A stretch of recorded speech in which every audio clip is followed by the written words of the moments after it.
Hey, it's Ryan with this week's Mille Lacs Fishing Report. It is Memorial Day weekend and the bass and walleye bite has been excellent this season. I'll get started by going over the current conditions. Over the last few days, what I'm seeing is water temp is hovering a little bit below that 60-degree range in the main lake, and it's a little bit above the 60-degree range in the bays. That's going to be most impactful on the smallmouth mainly, and I'll be getting to that in a minute. The other thing I've been noticing out here is we've had a pretty substantial bug hatch. There's some smaller bugs flying around out here, but namely the one I've been noticing the most of is midges. And while that may be bad news to a lot of people, I wouldn't be too worried about it because it doesn't seem to be affecting the bite at all. It may make a little bit of the mess of the seats on your boat, but other than that, I would say that it's kind of been a null factor. I'll start off with the walleye bite. We've been doing in my boat one of two different things. The first thing is just bobbers and leeches. That is the staple out on Mille Lacs. If you can only pick one technique, a bobber and the leech is probably the most effective way to catch walleyes out here. The second thing we've been doing is using plastics, jigs and plastics, and using the live sonar. And that's been a lot of fun. It's a big change up. So if you're a good caster and you've got the live sonar and you want to do something different, fishing those jigs and plastics in about 12 to 18 foot of water on rock transitions, whether it's rock, sand, or rock, gravel, any transition where you find rocks, there seems to be walleyes holding. Another thing I've noticed over the last week is we've found walleyes in a variety of different areas. A guy can go find fish on the mud flats, you can find some fish on the gravel bars, and there's a lot of fish on the rocks. What I would recommend is if you don't want to take a long boat ride, just stick closer to shore to the rocks. There's a lot of walleyes in those shallow areas and they've been willing biters and it's been a lot of fun.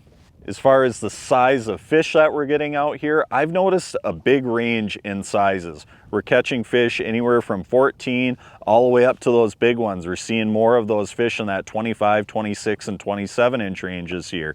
And there's everything in between. So it looks like we have a healthy range of fish in the lake, and it looks like there's something definitely there for the future.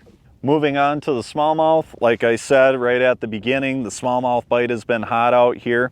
And how that correlates to the water temperature is when water temps hit that 60-degree range, that marks the beginning of spawn for smallmouth out here. Now, what you're going to see is areas like bays or protected areas, you know, maybe behind points. That's where you're going to see the first beds pop up, generally shallower than about 6 feet of water. Sometimes you find them a little bit deeper than that, but that's usually a little bit later in the season. Right now, there's still a lot of pre-spawn bass in the lake. And there's a lot of areas in the main lake that are known for beds and known spawning areas where I'm just not seeing beds pop up yet. So I would say that we're still pretty early in the spawn out here. If you're looking for pre-spawn fish this weekend, the mainstays like the little paddle tail swim baits, jerk baits, and Ned rigs have been working well. We've caught a lot of fish in that 6 all the way out to 18 foot range. I usually recommend people start around 12 feet of water. Find big rocks. Find big rocks, especially close to known spawning areas, shallow, warm water areas. That's where you're going to find a lot of pre-spawn bass. If you're looking to find bedded fish, go up shallower than 6 feet.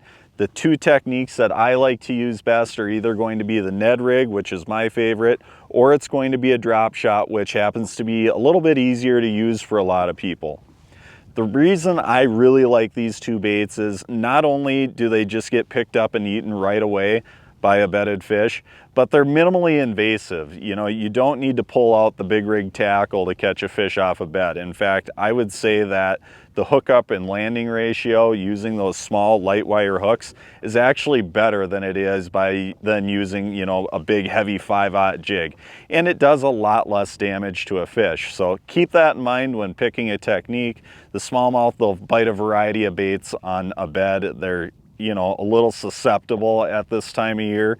So I would pick something that takes it a little bit easier on them. It's going to be a great weekend out on Mille Lacs. I think the word is out. There's been a lot of people up here fishing this season. I'm hearing a lot of good reports from a lot of my friends and seeing a lot of stuff on social media. It's been a great season for both the walleyes and the smallmouth, and I expect it to continue well throughout the summer. So good luck fishing and have a great weekend.